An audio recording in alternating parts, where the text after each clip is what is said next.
माझं ह्यांच्याबरोबर जमणार नाहीये, ह्यांच्यापासून थोडं आपण कामापुरतंच राहावं. भीती वाटते.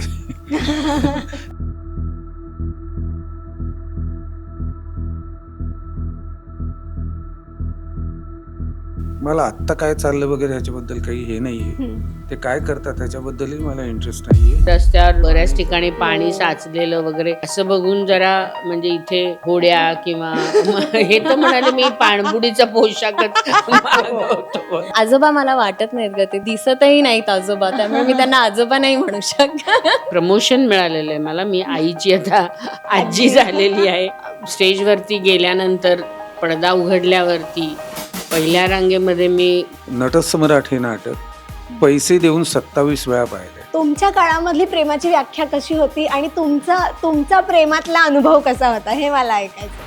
नमस्कार, मी मधुरा शिधाई आणि कलाकृती मीडियावर तुम्हा सगळ्यांचं मनापासून स्वागत आहे. लवकरच मोठ्या पडद्यावरती पहिल्या प्रेमाची गोष्ट सांगणार आणि ते प्रेम नेमकं कसं जपायचं आयुष्यामध्ये हे सगळं सांगणारा एक छान गोड सिनेमा भेटीला येतोय, ज्याचं नाव आहे तुला पाहता. आणि त्यानिमित्ताने सिनेमामधली कलाकार आहेत माझ्याबरोबर. ज्येष्ठ म्हणू का एव्हरग्रीन म्हणू मला कळत नाही आहे. इला भाटेताई आहेत, त्यानंतर सतेज पुळेकर सर आणि मानसी आहे. हॅलो. नमस्कार, कसे आहात? मस्त मजेत. खूप छान वाटतंय तुम्हाला भेटून. आणि ट्रेलर पाहिला, खूप मस्त झालाय. गाणी पण खूप छान आहेत. लॉन्चच्या वेळेस आपण त्यावेळेस तिथे एकत्र बघितला. आणि मला ना छान गोष्ट ही वाटते की पहिल्या प्रेमाची आठवण आणि पाऊस हे समीकरण जरा वेगळं असतं. आणि आता इंटरव्ह्यू आम्ही पावसामध्ये करतोय. छान बाहेर पाऊस पडतोय आणि आपण इथे गप्पा मारतोय. कसा सुरू झालाय आजचा दिवस? आजचा दिवस छान सुरू झाला. म्हणजे घरात असताना तो छानच वाटत होता, कारण बाहेर पाऊस बघत होते त्यामुळे. पण तयार होऊन मी बाहेर रस्त्यावर जेव्हा आले तेव्हा मात्र धडकी भरली की म्हणजे मी आता या स्टुडिओपर्यंत कशी काय पोचणार आहे वगैरे असं.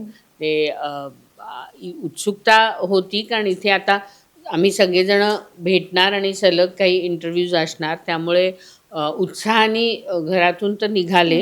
परंतु जरा ट्रॅफिक जॅम आणि रस्त्यावर बऱ्याच ठिकाणी पाणी साचलेलं वगैरे असं बघून जरा म्हणजे इथे होड्या किंवा हे तर म्हणाले मी पाणबुडीचा पोशाखच मागवतो वगैरे.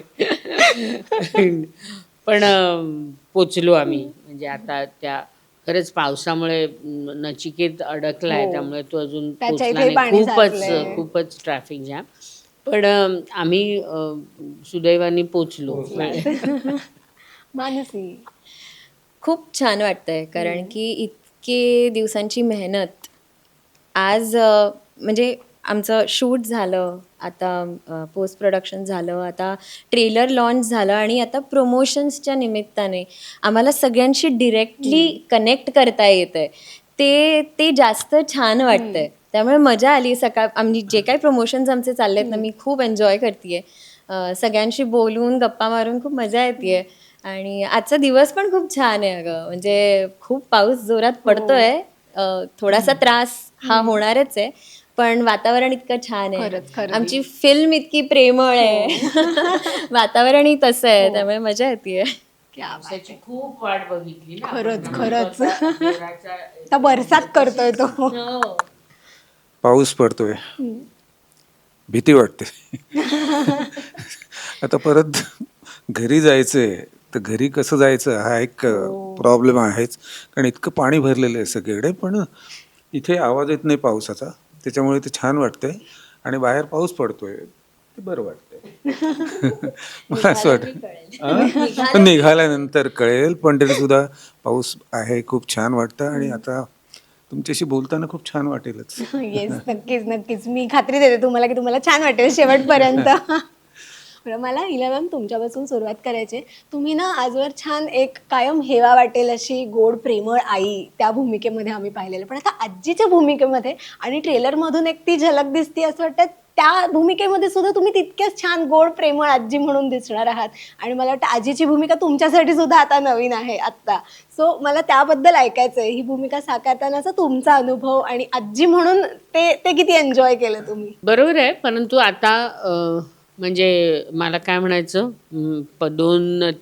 प्रमोशन मिळालेलं आहे मला. मी आईची आता आजी झालेली आहे, इवन स्मॉल स्क्रीनवर किंवा हे. परंतु मी आजी झालेली असले म्हणजे हिरोची म्हणजे सागरची आजी असं त्याच्यामध्ये माझं जरी नातं किंवा अरू आजी असं जरी कॅरेक्टर असलं तरीसुद्धा त्याच्यामध्ये माझ्या लेकीशी असलेलं म्हणजे आई मुलीचं नातंही खूपच इंटरेस्टिंग आणि छान आहे. त्यामुळे त्या आईच्या भूमिकेमध्ये सुद्धा मी तिथे आहे. निशिगंधा वाड यांनी माझ्या मुलीची भूमिका केलेली. आणि आजी आजोबांचं असं असतं ना की नातवंड हे जे म्हणतात की दुधावरची साय मायेच्या याने म्हणतात ते ती गोष्ट खरी असते. म्हणजे सगळ्याच आजी आजोबांना हे पटत असेल आणि मान्य असेल की आपल्या मुलांना वाढवताना आपण वाढवतो त्याच्यापेक्षा नातवंडांना वाढवतानाचा जो आपला एक खूप असा प्रेमाचा झरा जो असतो आपल्या हृदयातून तो काहीतरी वेगळाच असतो. म्हणजे नातू मोठा होत असताना किंवा काय त्याचं जे आजी आजोबांशी असलेलं नातं असतं किंवा म्हणजे असं जनरली घराघरातून म्हटलं जातं. कारण आईवडील मग आपल्या आईवडिलांना म्हणजे आजी आजोबांना सारखी कंप्लेंट करत असतात की तुम्ही लाडावून ठेवताय ना, आम्ही त्यांना शिस्त लावतो आणि तुम्ही तर मला असं वाटतं की आजी आजोबा हे लाड करण्यासाठीच असतात. म्हणजे शिस्त लावण्याचं काम करावं ना आईवडिलांनी. कारण पण त्यामुळे तसं ते माझा आणि माझ्या नातवाचा खूप गोड मैत्रीचं हे आहे. आणि ही जी अरू आजी आहे ती खूप पुढारलेल्या विचारांची आहे. म्हणजे तिला आजच्या पिढीचे काय विचार आहे ते ती समजून घेणारी आहे. लगेच त्याच्यावरती हे काय याला काय अर्थ आहे आमच्या वेळेला तसं नव्हतं वगैरे असं म्हणणारी नाही आहे. त्यांना त्यांच्यावर विश्वास ठेवणारी आहे की ते पण हुशार आहेत, समजूतदार आहेत, विचारी आहेत. त्यांना थोड्या काळाने समजेल त्यांना काय योग्य काय अयोग्य ते वगैरे अशा प्रकारे. कारण मुळात ती स्वतः म्हणजे तिच्या तरुण वयामध्ये ती अतिशय एक मनस्वी मुलगी होती. नंतर मला असं वाटतं की तिच्या व्यक्तिमत्वामध्ये बदल होत गेले. ती एक अतिशय परिपक्व आणि काय म्हणायचं आजूबाजूच्या परिस्थितीचं वास्तवाचं भान असलेली अनुभवातनं शहाणपण शिकलेली अशी ती आजी झालेली आहे. आणि ती लेखिकासुद्धा आहे. आणि ती खूप चांगले प्रेरणादायी पुस्तकं लिहिणारी लेखिका आहे. त्यामुळे तिच्याकडे तरुण पिढीसुद्धा एका वेगळ्या अपेक्षेने बघत असते. असं म्हणजे तिच्या नातवाशी तर तिचं नातं आहेच मैत्रीचं, पण तिच्या वाचकांशी सुद्धा तरुण वाचक मंडळींशी सुद्धा तिचं एक वेगळं नातं आहे तिच्या लेखनातून. अशी ही अरू आजी आहे. आणि मला खूप मजा आली ती भूमिका करताना. किती छान. सतीश सर, तुमचा अनुभव ऐकायचा आहे मला. आजोबा म्हणजे रिटायर्ड मिलिटरी ऑफिसर आहे, स्ट्रिक्ट आहे, पण तो नातीवर घरातल्या सगळ्यांवर खूप प्रेम करणारा आहे.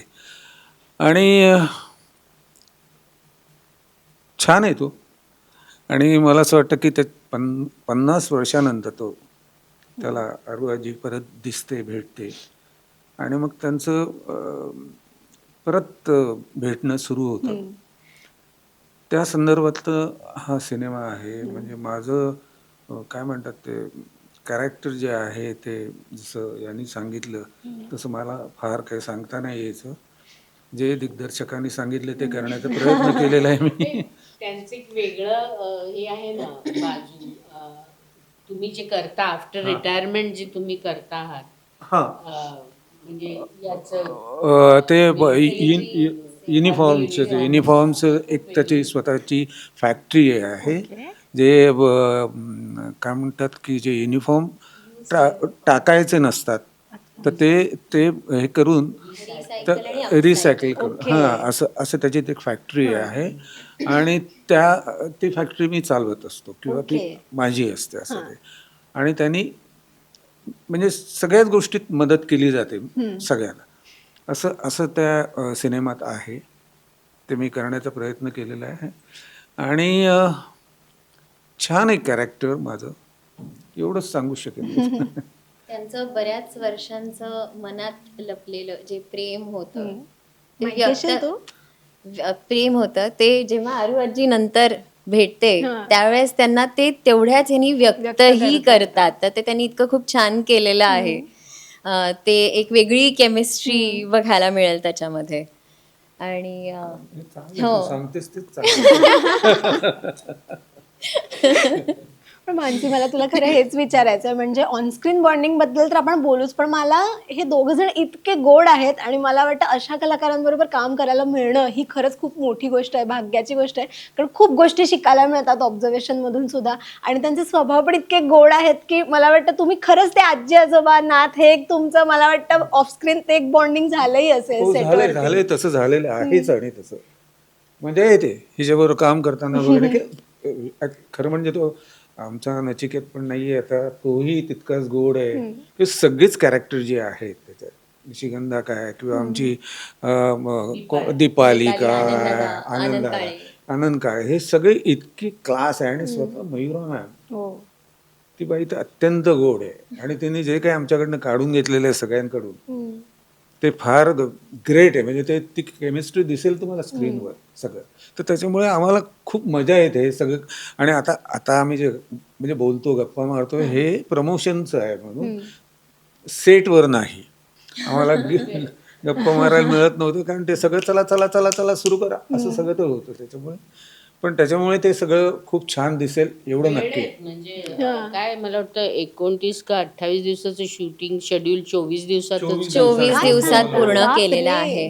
सो बिफोर स्केड्यूल संपवलं. आणि असं घाई गडबड करूनही नाही, व्यवस्थित प्रत्येक सीनला, प्रत्येक ऍक्टरला, टेक्निशियनला, सगळ्यांना हवा तितका वेळ देऊन हे सगळं पूर्ण केलेलं आहे. म्हणजे कुठेही घाई गडबड केलेली नाहीये, उरकायचं म्हणून नाही उरकलेलं. आधीच इतकं व्यवस्थित होतं ना प्री प्रोडक्शन. किती छान, हे खूप कमी वेळा होतं. आणि आमचं कसं काय माहिती नाही, माझे इला मॅम बरोबर सीन्सही नाहीयेत. एक शेवटचा सीन आहे जिथे आम्ही अख्खी फॅमिली एकत्र आहोत. सतीश सरांबरोबर सीन्स आहेत माझे, पण ह्यांच्याबरोबर सीन्स नाहीत. पण असं कुठेच आम्हाला म्हणजे अदर दॅन शूट सुद्धा ना, ऑफ स्क्रीन आम्हाला भेटून असं कधीच वाटलं नाही की ह्यांच्याबरोबर सीन्स नाही आहेत तर ह्यांच्याबरोबर कसं बोलू, काय करू. इनफॅक्ट मी खूप जास्त बोलते ह्यांच्याबरोबर.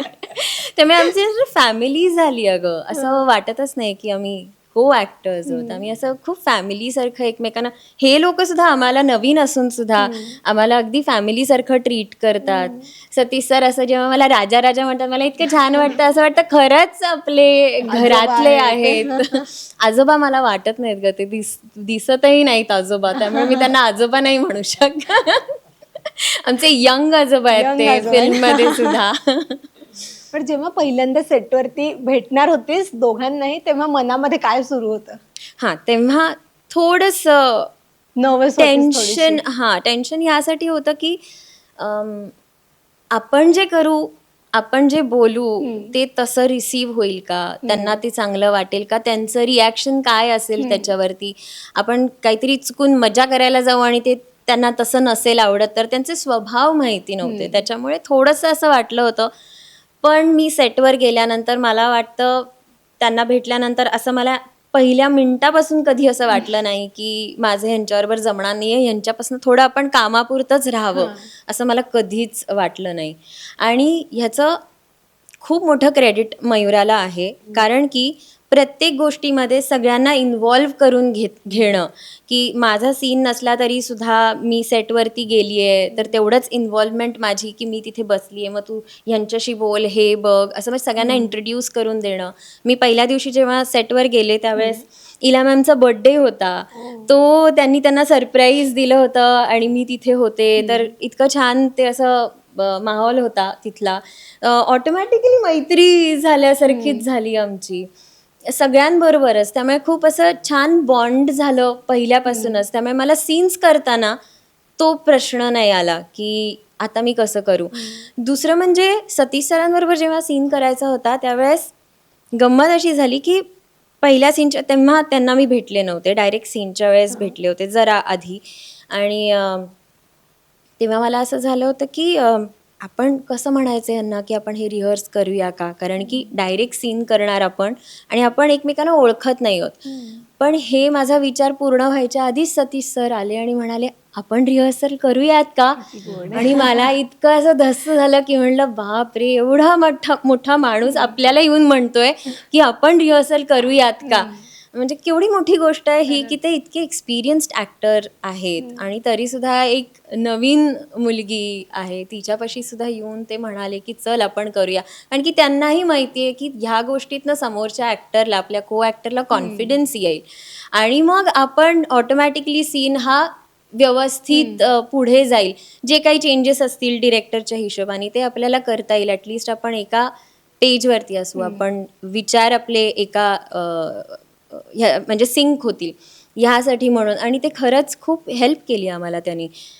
त्यामुळे all credit goes to him also की त्यामुळे शूट करताना मला ह्यांच्याबरोबर कधीच असं काही वाटलं नाही की अरे कसं करू आणि मग हे कसं रिॲक्ट करतील, दडपण नव्हतं मग मी तुला इथे पॉज घेऊ का नको घेऊ, असं काहीच नव्हतं. खूप छान. त्यामुळे तो फ्लो खूप छान झाला त्याचा. आणि आजच्या काळातली मुलगी म्हणजे तू आहेच आजच्याच काळातली आहेस, पण तू पडद्यावरती पण तू तेच तुला आत्ताच्या काळातल्या म्हणजे ह्या जनरेशनला साधारण प्रेम आणि ह्या सगळ्या गोष्टींबद्दलचे विचार खूप वेगळे आहेत. तर मला वाटतं तू तीच भूमिका तू तिथेही प्रेझेंट करतेस, राईट? लकीली हो. कारण की तशी स्टोरी आली माझ्यापाशी. एक छोटंसं ह्याच्या पाठीमागचं असं होतं की जेव्हा मी मयुराबरोबर आधी काम केलेलं आहे, त्यांच्या शॉर्ट फिल्ममध्ये मी काम केलेलं आहे. त्यामुळे त्यावेळेस ऑडिशन घेऊन आणि असंच मला ते काम मिळालं होतं. सो 2020मध्ये मी एक शॉर्ट फिल्म त्यांच्याबरोबर केली. त्याच्यानंतर अजून एक रिसेंटली 1-2 वर्षापूर्वी मी त्यांच्याबरोबर एका शॉर्ट फिल्ममध्ये काम केलं.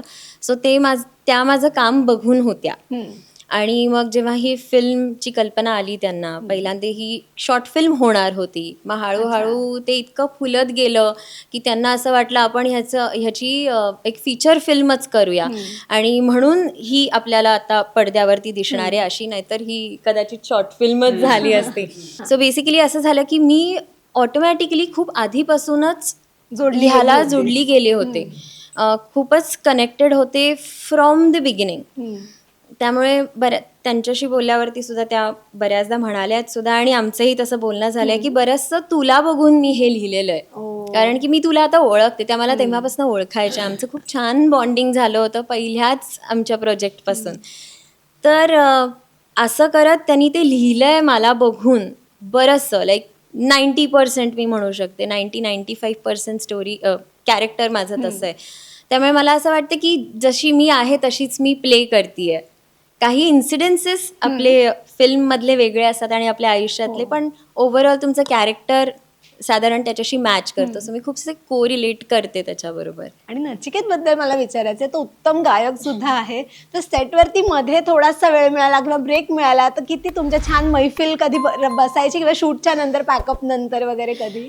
नाही ग, आता तुला मी सांगितलं की एवढ्या 24 दिवसात सगळा सिनेमा कम्प्लीट झाला. त्यामुळे शेवटच्या दिवशी शेवटच्या दिवशी काही नाही, शेवटचा दिवस तर आमचा खूपच जास्त हेक्टिक होता. आमचा एक खूपच अवघड म्हणजे त्यांना शूट करायला, कारण की खूप काय म्हणतो क्राऊड खूप होता आणि हे सगळं करायला आणि डे लाईटमध्ये खूप सारे सीन्स आम्हाला कम्प्लीट करायचे होते. त्याच्यामुळे खूप ते फास्ट करावं लागलं. सो बिलकुल ब्रीदिंग टाईम असा नव्हता लास्ट डेला. पण तो अगं सतत असा गात राहतो. हा, त्यामुळे तर त्याचे कानावर पडत असतात. सेटवरती छान. त्याला असं बसवत नाही निवांत, त्यामुळे तो सतत गात राहतो. मध्ये आधी 2 मिनिटं मिळाली की त्याचं गाणं चालू होतं. आणि आम्हाला म्हणजे आमचा पर्सनल सिंगर आहे तो. त्याचे शोज बघायला लोक तिकीटं काढतात. आम्हाला तो आमच्या बरोबरच मिळाला. त्यामुळे गोड गाणी ऐकायला मिळायची सारखी. आणि आता मी ना तुमच्या प्रमोशनल ऍक्टिव्हिटीज सुरू आहेत, तर मी ना एक छान पोस्ट बघितली ज्याच्यामध्ये तुला पाहता मुमेंट काय आहे हे तुम्ही प्रेक्षकांना विचारलं होतं, ऑडियन्सला विचारलेलं. तर मला तुमच्याकडून ऐकायचंय की तुमच्या आयुष्यातली तुला पाहता मुमेंट काय आहे? माझ्या आयुष्यातली तुला पाहता थोडी वेगळी आहे मुमेंट, म्हणजे वेगळ्या प्रकारे, म्हणजे काय म्हणायचं, प्रेमाचं हे असं नव्हता की जो एक असं की अरे बापरे, म्हणजे तो क्षण कधी न विसरता येण्यासारखा असं आहे. तर ते म्हणजे आम्ही युटर्न नाटक करत होतो आणि त्यावेळेला म्हणजे स्टेजवरती गेल्यानंतर पडदा उघडल्यावरती पहिल्या रांगेमध्ये मी गुलजार साहेबांना बघितलं. ते आमचं नाटक बघायला आले होते. त्यामुळे तो क्षण माझ्यासाठी असा होता की ओ माय गॉड, अरे देवा, की आता म्हणजे कोणासमोर आपण हे करणार आहोत असं. आणि त्यामुळे ती आठवण मी मनामध्ये खूप जपून ठेवलेली आहे. मी होतो आणि आहे डॉक्टर लागू, श्रीराम लागू, त्यांचा डायहार्ड फॅन आहे मी. मी त्यांचं नटसम्राट हे नाटक पैसे देऊन 27 वेळा पाहिलंय. काचेचा चंद्र हे नाटक 30 वेळा पाहिलंय. तर ते मला खूप आवडायचे, म्हणजे अजूनही आवडतातच, वादच नाही. तर आणि हळूच जाऊन विंगेतून तर किती वेळा पाहिलं मला माहीत नाही नटसम्राट नाटक. तर नंतर ते मला ओळखायला लागले. म्हणजे मग ते मी विंगेतनं गेलो ना वगैरे, आलास का, म्हटलं हो, चला आता तिसरी बेल द्या असं म्हणायचे. तर मी जेजेचं असल्या कारणाने मी त्यांचं पोर्ट्रेट केलं आणि 300व्या प्रयोगाला त्यांना ते प्रेझेंट दिलं. तर मला तुला पाहत आहे मोमेंट म्हणजे ज्या ज्या वेळेला मी त्यांना भेटायचो त्यावेळेला तू आलास का, चला आता तिसरी बेल द्या असं ते म्हणायचं ना, ते माझ्यासाठी खूप मोठं होतं. आणि ती मुमेंट माझ्यासाठी तुला पाहत होती. वा, मानसी. मी विचार नव्हते करत, माझं उत्तर ऑलरेडी रेडी होतं. पण असं होतं की म्हणजे थोडंसं वेगळं उत्तर आहे माझं. आणि त्याबद्दल विचारही केला ना तरी सुद्धा असं मला खूप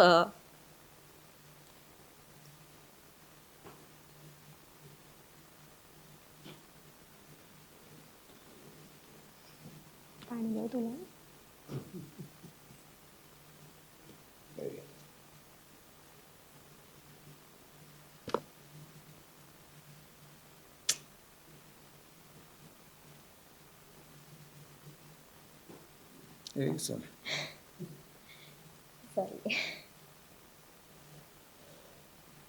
सो बेसिकली ही फिल्मची जर्नी जी आहे माझी ती खूपच अप्स अँड डाऊन्समध्ये राहिली आहे. म्हणजे एका नवीन कलाकाराला एखादं मुख्य कॅरेक्टर मिळणं ही खूप अवघड गोष्ट आहे, मिळणं सुद्धा. आणि एक असा टाईम होता की हे मिळतंय किंवा नाही मिळत आहे, मी ही करतीये भूमिका किंवा नाही करत आहे, ह्याची जेव्हा गॅरंटी नव्हती त्यावेळेस एक अशी वेळ आली होती की मी खूप ॲड्स केलेत. मी सिरियलही केली आहे, हिंदी सिरियल केली आहे खरं तर. ते करत असताना असं मला एक वेळ आली की मला असं वाटलं, अरे खूपच मोनोटोनस होतं आहे, हेच करायचं आहे, पण आपल्याला कुठेतरी वेगळ्या ठिकाणी पोचायचं आहे आणि तिथला रस्ता नाही मिळत आहे. म्हणजे त्या वाटेवर जाताच येत नाही आहे, ते दरवाजे उघडतच नाही आहेत माझ्यासाठी. असा पॉईंट आला होता की जेव्हा मी ठरवलं होतं की ठीक आहे, आपण सगळं सोडून घरातल्यांपासून एवढे लांब राहून आपण तेच इथे नाही करू शकत. म्हणजे हे किती कंटिन्यू करायचं. 7 वर्ष मला झाले होते मुंबईत येऊन. काम करत नव्हते असं नाही, मी काम भरपूर करत होते, पण जे करायची इच्छा होती तिथे पोचता येत नव्हतं. त्यामुळे खूप असं खूप त्रास होत होता त्या गोष्टीचा. आणि मग मी असं फायनली ठरवलं की अरे आपण आता विचार करूयात की आपण परत पुण्याला जाऊयात आणि जसं जसं काम येत राहील आपण येऊ ना, ट्रॅव्हल करू. इतकं काही हार्ड अँड फास्ट हे करायची गरज नाही की कंटिन्युअसली मुंबईतच राहावं वगैरे. असं मी ठरवलं. आणि खोटं वाटेल, दुसऱ्या दिवशी मला मयुराचा कॉल आला आणि मला म्हणाली की आपण ही फिल्म करतोय आणि तन्वी तूच करतीयस. सो मला वाटतं तुला पाहता हे हा दरवाजा उघडताना बघणं, ही वाट मला मिळणं, हे कॅरेक्टर माझ्या नशिबात येणं, ही फिल्म मला मिळणं, हे माझ्यासाठी तो मुमेंट होता. त्यामुळे आय गेस ह्याच्यापेक्षा मोठा मुमेंटच नाही आहे माझ्यासाठी आत्ता तरी ह्या लाईफमध्ये नाही आणि कधीही नसेल, कारण की पहिलं हे सगळ्यात खूप खूप स्पेशल असतं. पुढे किती काम करीन, काय करीन हे माहिती नाही, पण हे जे आहे ना, हे ह्याचा रस ह्याच्यापेक्षा आनंद कशात नसेल जास्त. सो दिस इज माय तुला पाहता मुमेंट.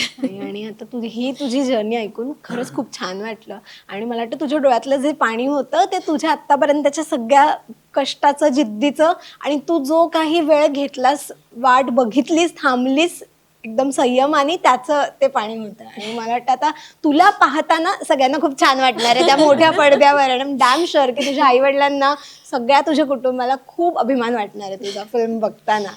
कारण ट्रेलरमध्ये तर तुझी झलक पाहिली आम्ही, खूप छान गोड भूमिका आहे तुझी. आणि ट्रेलरमध्येच बघितलं तेव्हा त्याच्यामुळे असं वाटलं की छान काहीतरी आहे. आणि तू काम पण खूप छान केलंस. तर फिल्म नाही पाहिली आम्ही, पण मला त्या ट्रेलर पाहून मला असं वाटतंय. थँक्यू.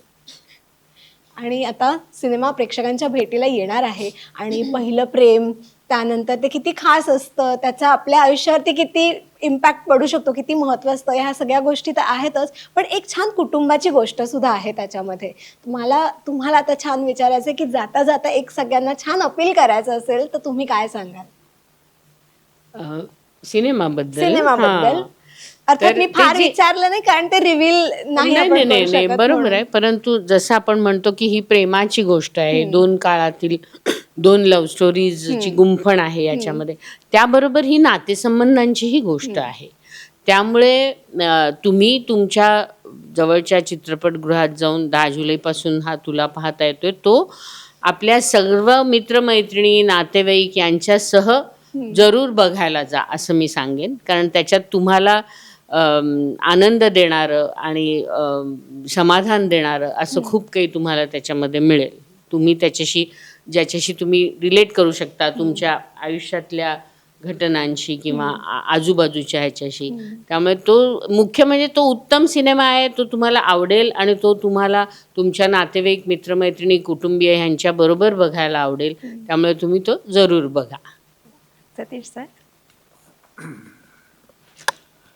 एक तर सिनेमा खूप सुंदर आहे, छान केला आहे, सगळ्या कलाकारांनी परफॉर्मन्स ग्रेट केलेले, म्युझिक अप्रतिम आहे, एडिटिंग अप्रतिम, DOP आमचे खूप छान होते, त्यांनी अप्रतिम शॉट्स घेतलेले आहेत. आमच्या मयुरा मॅम, त्यांनी तर दिग्दर्शन खूप सुंदर केलेलं आहे. प्रत्येक कलाकाराकडून जे काही काम काढून घेतलेलं आहे त्यांनी, जे हवं तेवढं, ते खूप ग्रेट आहे. आणि मला असं वाटतं त्याचा इम्पॅक्ट सगळा त्या तुम्हाला स्क्रीनवर पाहायला मिळेल. आणि स्टोरी लाईन तर फारच ग्रेट आहे. तर तुम्ही जाताना नक्की, मला असं वाटतं की तुम्हाला नक्की असं वाटेल की खूप छान काहीतरी पाहिलं आहे, पवित्र पाहिलं आहे, सुंदर पाहिलेलं आहे. तर मला असं वाटतं 10 जुलैपासून आता तो रिलीज होईल पूर्ण जगभर, तर तुमच्या शेजारच्या थिएटरमध्ये जाऊन बघा. तुम्ही आपल्या नातवंडांना सुद्धा घेऊन जा आणि बघा प्लीज. मानसी? सरळ, सोपं आणि सुंदर असं जर प्रेम बघायचं असेल, जे आपल्या खूप कॉम्प्लेक्स अशी स्टोरी नाही आहे, खूप छानशी आणि सिम्पलशी आपल्या घरोघरी बघायला मिळेल अशी स्टोरी आहे, पण ज्या प्रकारे ती मांडली आहे ते बघायला नक्की तुम्ही थिएटर्समध्ये जाऊन ही फिल्म बघावी अशी मला वाटते. खूप 3 जनरेशन्सची खूप सुंदर अशी लव्ह स्टोरी आहे, जी एकाच फिल्ममध्ये तुम्हाला बघायला मिळेल. सुंदर गाणी आहेत, खूप छान पिक्चरायझेशन झालेलं आहे. प्रत्येक सीन, प्रत्येक फ्रेम अशी बघण्यासारखी आहे.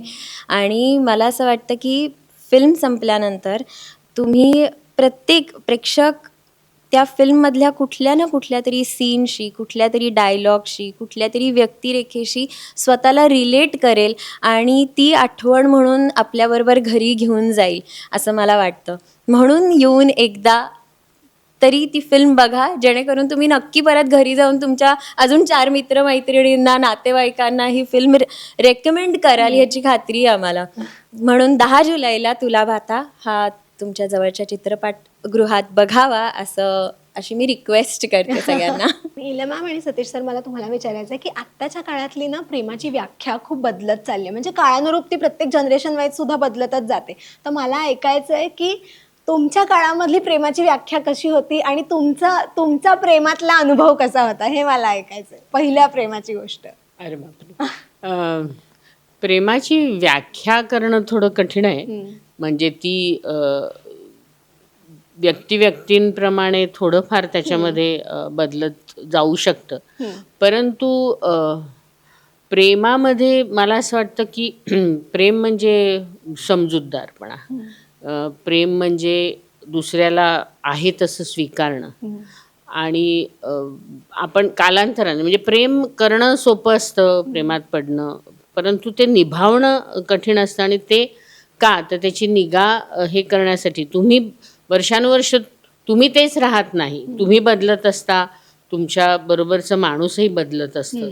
त्यामुळे ते समजून घेणं, मुख्य समजूत, विश्वास आणि रिस्पेक्ट, आदर, या गोष्टींवरती प्रेम आधारित असतं, आधारित असावं असं. आणि क्षमाशीलता सुद्धा. कारण माणसामध्ये कुठलाच माणूस हा पूर्णपणे चांगला किंवा वाईट नसतो, काहीतरी हे असतात. त्यामुळे प्रत्येक लहान मोठ्या चुकीला जर तुम्ही तुकडे पाडत गेलात तर त्याला काही अर्थ नसतो. त्यामुळे प्रेमामध्ये क्षमाशीलता हा गुणसुद्धा महत्त्वाचा आहे असं मला वाटतं. त्यामुळे आणि हे त्यावेळेचं आणि आत्ताचं असं नाही मी म्हणेन की प्रेम ही जी एक सर्वकालिक किंवा कालातीत, ज्याला हे नाही, अशी जी एक भावना आहे आणि ज्याच्यामध्ये आपण ज्याच्यावर प्रेम करतो त्याला आपण स्वातंत्र्य देणं आणि त्याचं ऑलवेज चांगलं व्हावं हे चिंतणं, हे सुद्धा महत्त्वाचं असतं. कारण आत्ता आपण ज्या आसपासच्या बातम्या किंवा हे बघतो की आपण ज्याच्यावर प्रेम करतोय तो जर आपल्यावर प्रेम करत नसेल तर मग त्याच्याबद्दलचं खूप काय म्हणायचं, राग, हिंसा किंवा असे जे विचार असतात की त्याला ते माझ्या मते ते काही योग्य नाही आहे असं.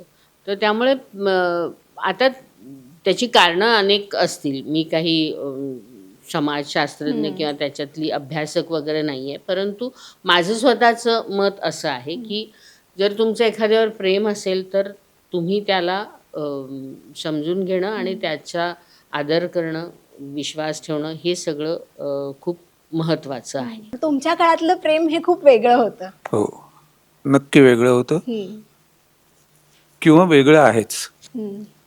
मी फक्त एवढंच सांगेन की मला आत्ता काय चाललं वगैरे ह्याच्याबद्दल काही हे नाही आहे. ते काय करतात ह्याच्याबद्दलही मला इंटरेस्ट नाही आहे. त्यांनी कसंही प्रेम करावं, कुठेही प्रेम करावं. पण आमच्या वेळेला असं नव्हतं एवढं. ह्या आत्ता जे चाललं आहे त्या पद्धतीचं प्रेम. आता माझ्या लग्नालाच 52 वर्ष झाली, तर त्याच्यामुळे मला असं वाटतं की ते प्रेम महत्त्वाचं आहे. म्हणजे मी जे माझ्या बायकोवर केलं किंवा ती माझ्यावर करते ते प्रेम खूप महत्त्वाचं आहे. आणि एकमेकांना समजून घेणं, त्यांनी सांगितलं त्याप्रमाणे एकमेकांना मान देणं. आणि जर चूक झाली असेल तर ती ठीक आहे ना, होऊ शकते, माणूस आहे म्हटल्यानंतर. हे सगळं तुम्ही मानून घेणं आणि काय म्हणतात त्याला की बाकीच्या सगळ्या गोष्टी विसरून जीवापाड प्रेम करणं, जे आमच्या पिढीने केलेलं आहे. आत्ताचं म्हणून मला माहिती नाही. फक्त मी एवढंच सांगेन की आत्ता तुम्ही प्रेम करताना जर छान करा, विचार करा, प्रामाणिक करा. म्हणजे जर समोरचा चुकला तर लगेच अरे बापरे याला काय अर्थ नाही, आता दुसरा बघा, असं नका करू. त्याच्यावर कदाचित त्याला समजून सांगा, तो कदाचित सुधारेल किंवा चांगलं करेल काहीतरी. तर मला असं वाटतं की या दोन ह्याच्यातलं आमचं आणि आत्ताचं मला वाटतं हे एवढं अंतर आहे या दोघांचं. मानसी, या सिनेमाच्या निमित्ताने आणि ह्या एका छान विषयामधून एक अशी गोष्ट जी तुला असं वाटली की ही खूप छान आहे आणि ही खऱ्या आयुष्यामध्ये आपण फॉलो केली पाहिजे, तर ती कोणती? त्यातल्या त्यात एकदम जे माझ्या समोर येत आहे ते सागर आणि आरू आजीचं नातं. ते इतकं गोड दाखवलं आहे. आपण म्हणतो ना, उतरत्या वयात लहान मुलांमध्ये आपलं लहानपण शोधत असतात ती लोक.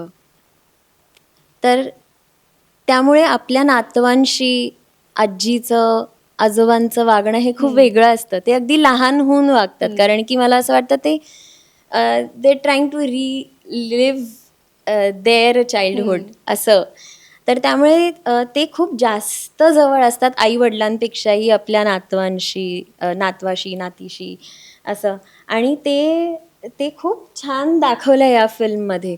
म्हणजे सागर आजी आईकडे पहिली एखादी गोष्ट डिस्कस करायच्या ऐवजी पहिले आजीकडे जाऊन आजीला हे सगळं सांगतो आणि त्यांचं बॉन्डिंग इतकं स्ट्रॉंग दाखवलं आहे की आजी सागरशी न बोलताही त्याच्या आईला, म्हणजे तिच्याच मुलीला, ती सागरची बाजू घेऊन समजावतीये की अगं नाही, तसं असेल, तू थांब, तू त्यांची बाजू ऐकून घे, त्याला त्याचं काय म्हणणं आहे ते तर समजून घे, करेल तो व्यवस्थित, होईल ते तुझ्या मनासारखं, पण पहिले त्याला त्याच्या मनासारखं करून बघू देत. तर हे जे काय बॉन्डिंग दाखवलं आहे, आणि सेम ह्या साईडला माझं आणि आजोबांचंही बॉन्डिंग दाखवलं आहे की ते मिलिटरीतले असले म्हणून सुद्धा असे स्ट्रिक्ट नाही आहेत की त्यांच्यापाशी तू काही जाऊन बोलूच शकत नाही.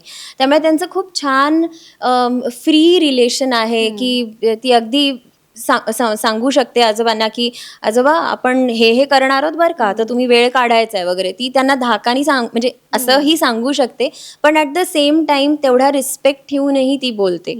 म्हणजे डिसरिस्पेक्टफुली कुठेही बोलणं, वागणं असं कुठेही दाखवलेलं नाही आहे. तर दोन थोडेसे वेगळे सिनारिओ आहेत, पण रिलेशन, बॉन्डिंग ते खूप छान दाखवलं आहे. आणि मला असं वाटतं हे आपल्या जर पर्सनल आयुष्यातही आपल्याला असं मिळालं तर किती छान आहे. म्हणजे कोणीतरी तुमचा बेस्ट फ्रेंड तुमच्या घरातच आहे, तुम्हाला बाहेर कोणाला शोधायची गरजच नाही आहे, बाहेरच्या माणसाचीच गरज नाही आहे तुम्हाला. तुम्ही सगळंच शेअर करू शकता त्या व्यक्तीला, आणि वर तुम्हाला एवढा विश्वास आहे ना ऑटोमॅटिकली की ती गोष्ट तुमची बाहेर कुठे जाणार नाही, त्याचा गैरफायदा घेतला जाणार नाही, तुमच्या अगेन्स्ट त्याचं काही यूज होणार नाही. त्यामुळे तुम्ही किती बिनधास्त होऊन तुम्हाला जे हवं ते, मनात जे येईल ते तुम्ही त्यांच्यापाशी बोलू शकता. अशी एखादी व्यक्ती तुम्हाला तुमच्या घरातच मिळाली तर किती भारी आहे म्हणजे हे. हे ऐकताना प्रत्येकाला मला वाटतं आपल्या आजी आजोबा आठवणार आहेत खरंच. खूप छान वाटलं मला तुमच्याशी गप्पा मारून, आणि सिनेमासाठी आणि तुमच्या इतर सगळ्या प्रोजेक्टसाठी खूप खूप शुभेच्छा. आणि मी आशा व्यक्त करते की तुमच्या सिनेमागृहाच्या बाहेर रांग लागू देत आणि प्रत्येक शो हाऊसफुल होऊ देत सिनेमाचा. खूप खूप शुभेच्छा. Thank you so much. रसिका हो, कलाकृती मीडिया म्हणजे मनोरंजनाची लयलूट. मनोरंजन क्षेत्रातील किस्से व घडामोडींचा आस्वाद घेण्यासाठी कलाकृती मीडिया या यूट्यूब चॅनलला सबस्क्राईब करा आणि व्हिडिओ लाईक करा.